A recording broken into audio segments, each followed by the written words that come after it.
Getting 5 to 7 appointments per week is actually extremely easy. In today's video, I'm going to show you how you can get yourself a ton of sales calls, and I'm going to show you some crazy hacks in this video. So let's get started. Okay, now you might be thinking why you should listen to me. So here are some of the calls I booked myself. So here's a call. Here's one company. I reached out to them and with my initial offer. Then when I saw they're qualified, then I asked like if they're open for a Zoom call. Then we fixed a time together. Like I asked, are you open for a Zoom call? They said absolutely. What does your availability look like on Monday? And what time zone are you in? I have a meeting at 11 a.m. EST. I said we already have 3 calls booked on Monday. Can we do it on Tuesday, 10 a.m. EST? Then I just asked like which email to use to book the call, and yeah, that's how I booked the call. You can check out the other ones as well. I'm not gonna read every one of these because it will take a long time, and I want to keep the video short and helpful. So yeah. Okay, the first and the most important thing is your profile. So we're gonna go into that. So first of all, you need to have a clear and clean photo of yourself as a profile picture. Then in the background, you can use anything. I've used like a picture of myself. You can just do that as well. Then comes intro. In intro, you have to basically have something relevant to your offer. So what I have for myself is helping marketing agencies book 30 sales calls per month on autopilot. I've seen other people use like helping specific industry get X amount of sales call per month or X amount of appointments per month using cold outreach or without paid ads. Same thing. You just have to have something that's relevant to your offer. Okay, then about posts, I'm gonna go to view as. So about posts, I've seen some people say like you have to have your profile very professional. You should not post anything that's not relevant to your offer. I don't think that's very important. Like I have a lot of posts which are like my family friendly posts and connected to my family and friends, and these posts are still here and I still get a lot of appointments, so that's not a problem. And I have some posts which could be helpful to others, so like this. So it's like, so this is like you can use your personal profile to reach out to businesses. It's fine as far as like you look like a real person. It's fine because I've seen what some people do is like they create a new Facebook account and then try to do reach out, but because they don't have any posts, or maybe they have posts, value posts, okay, but those doesn't have any reactions or yeah engagement, so it looks like fake. So try to not do that, okay. Okay, next we have Facebook business page outreach. So first we have search city-wise. So if I go to my Facebook and search for bookkeeping, let's say I'm looking for bookkeeping businesses, I'm gonna search for bookkeeping, leave page. Then I'm gonna go to pages from here. Then what I'm gonna do is I'm gonna search for a city. Let's say I'm searching for Texas. I'm searching for Houston, Texas. Now what it's gonna do is I am getting all the bookkeeping businesses which are in Houston, Texas. So yeah, like you can see all of these are actually in Houston, Texas, and if I want I can just reach out to them with my offer. And yeah, so you can see it's on Houston, Texas, and you're also getting their phone number in here and sometimes email as well. You can get their website. Then same, this one is also in Houston. Like all of them are going to be in Houston, Texas. Like the city you are mentioning here, it will be the businesses were from. Okay, that's one way. Like you can do a lot of cities like one by one. That's one thing. Okay, next we have Facebook group. We're going to talk about Facebook group later, so let's go to the next slide. So the next slide is outreach. So when doing outreach, try to use old accounts. There are two benefits of doing this. The first benefit is if you're using an old account, the people you're reaching out to, the companies you're reaching out to, they're going to trust you more because you have posts before and people have engaged with your account, so they know like you're not a scammer. And if you're using like a completely new account, they might not reply to you because you don't have anything in your profile, so how they're gonna trust you? So that's why try to use old accounts. And one more benefit of using old account is Facebook will not restrict you easily. That's that's really a huge benefit if you're using an old account. If you're using a new account, you'll get like banned quite easily. Then when you're just starting out, start with 10 a day. First week, just do 10, don't do more than that, because what Facebook does, it Facebook looks into your previous 2 weeks of activity. If they see like you haven't done anything in the past 2 weeks and now you're just blasting out messages, they will instantly restrict your account, they'll ban your account. So start slowly. The first week just do 10, second week do 20, third week do 30, and try to keep it at 30. Like I've seen people do 50 as well, but your account might be at risk if you do that. I recommend doing 30 max. And uh, also try to use multiple accounts. Like if you're using multiple accounts, like if you're using one account, you can do only 30 a day. But if you're using multiple accounts, you can do, like if you have 5 accounts, you can do like 150. If you have 4 accounts, like you can do 120 a day. Like I have 4 accounts myself, which I use for reach out. Then when you're doing more than 10, it's very important. Let's say you're in second week and you're doing 20 a day, send 10, then wait for an hour, then do the next 10. It's because if you try to send more than 10 in an hour, Facebook will give you a small restriction, so try to avoid that. Then use of proxy and VPS. So if you're a beginner, you don't have to look into this. Like if you're doing like a small amount of reach out, but when you're doing like a lot of reach out, let's say more than 100, okay, or yeah, more than 80 you are doing, when you're doing that, one thing you can do is like you can use proxy and VPS. So what a proxy does is, so let's say like you are doing more than 100 reach out a day, so now Facebook will see like you are doing so many reach outs, and they might restrict you now. But what if you separate it through IP and also device? So what proxy does is, I'll try to keep it simple. So you're using your Wi-Fi, right? So you have a IP. Now if you use a proxy for one of your accounts, it will separate your account and your account will have a different IP. So Facebook will see it as a different Wi-Fi. So the chances of getting restricted is now lower than before.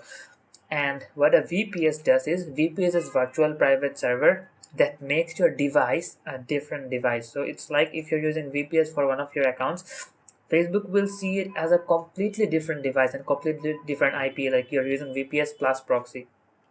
So basically what you're doing is like you're separating all of your accounts. So Facebook will see, like let's say you're doing 30 a day from each account and you have 5 accounts, so Facebook will see like only 30 reach out, so Facebook will not do anything. But when you're not separating it, if you're doing 150 a day, Facebook will see like you're doing 150 reach out from one device and one IP, then you have a higher chance of getting restricted. So that's what VPS and proxy does. Okay, next, you can use automation. I don't recommend it. So there is an automation software for Facebook, it's called Leadbook. I've seen a lot of people use this, but this is the most popular one. So what it does is like, it's, if you go to any Facebook group, you can like message to specific people.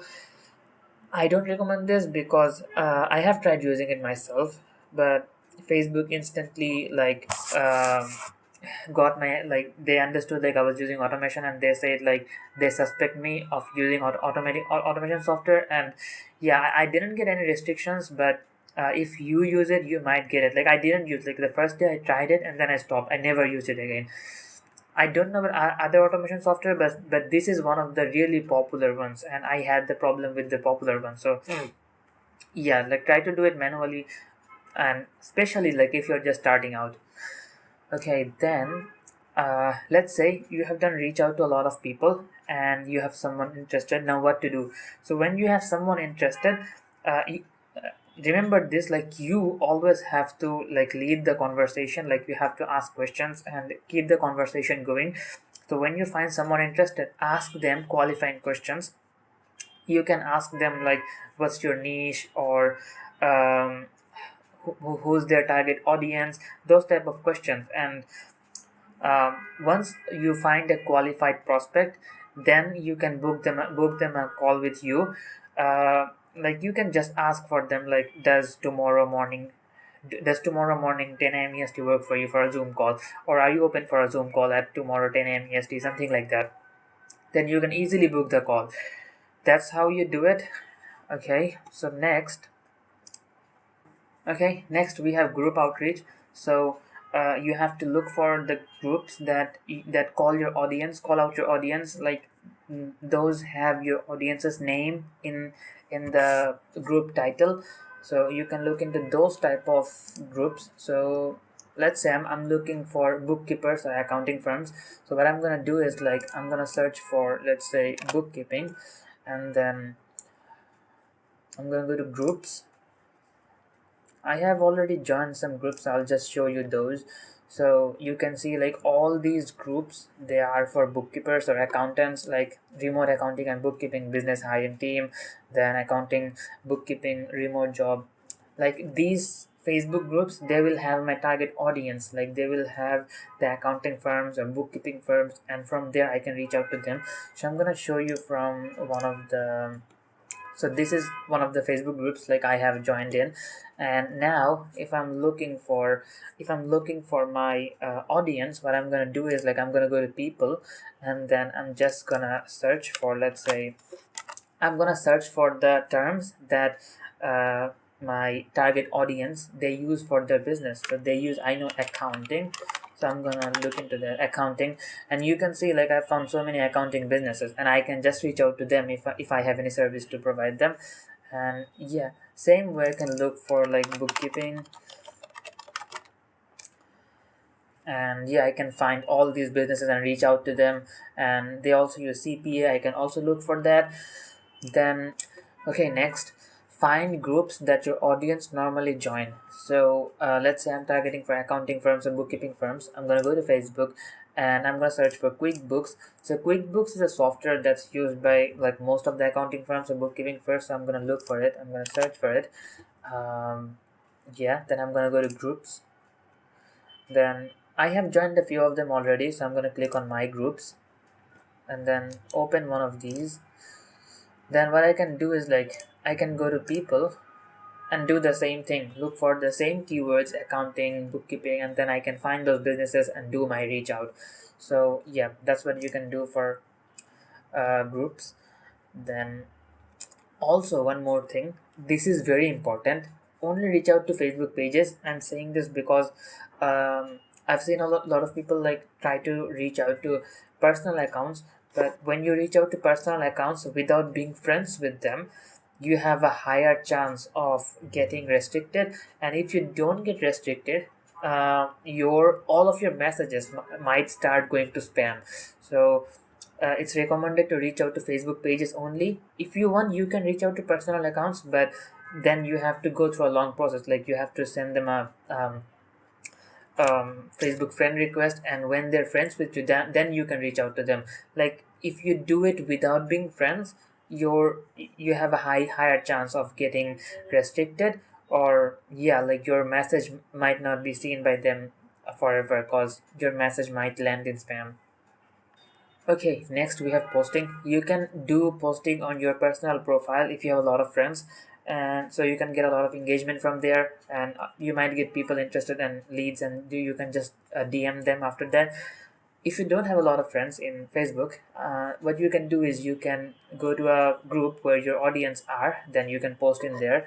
So let's say I'm going to this Facebook group, and let's say my audience is here. What I'm gonna do is, like, I'm gonna make a post with a pain point that my audience has. Then I'm gonna give them a call to action, like maybe DM me, okay, or comment down below, and I'm gonna DM them. So that's something you can do. So let's learn how you can make the posts. Okay, next, how to make the post yourself. So I'm gonna zoom in a bit more so you can see it properly. So first we have the titles. So the titles should be something like this: how to get high paying clients without overworking yourself, how to lose 10 pounds without starving yourself, how to add 10 pounds to your deadlift without injuring yourself. Basically, how to do something without pain point, a pain point that your audience has. That's how you have to make your title. Then hooks. So hooks means something like something that will keep them interested after, like, it's going to be your second line. Okay, so it could be something like, if you have social anxiety, then this could be the most important video that you have watched in your life. Or if you're an online coach, then you will feel really excited after watching this video. Or if you're an online coach, then you need to hear about this mind-blowing strategy, something that will keep them interested. Then if you're an online coach who wants to grow their audience on YouTube, then this will be the most informative video that you will ever watch. Something like this. Basically, hooks are to keep them watching the whole thing or reading the whole thing. Okay, then we have the body. So we're gonna follow a simple framework. So that's this framework is, first we have to grab their attention, and they will think something like, this is perfect for me. And yeah, that's how, like, you're gonna grab their attention through your title. Then you have to get their attention on the problem they're experiencing. Very basic, just tell them the problem. Like, second phase, just tell them their problem, like the problem they're facing right now. Then offer value or solution. Next point, you have to give them a solution which is going to keep them interested. And last, invite pursuit or call to action. So this one is most important. Like, you can say something like, if you want me to help you do this, you can just DM me or comment something specific, something like that. That's how, like, that's the framework most people use, and that you can just follow this. I'm gonna give this whole document under my video, so if you want, you can read it yourself as well. Alright guys, that's it. If you find the video helpful, you can like the video, subscribe the channel, and if you want to if you want me to help you one on one, then you can book a call with me. That's it. Have a good day.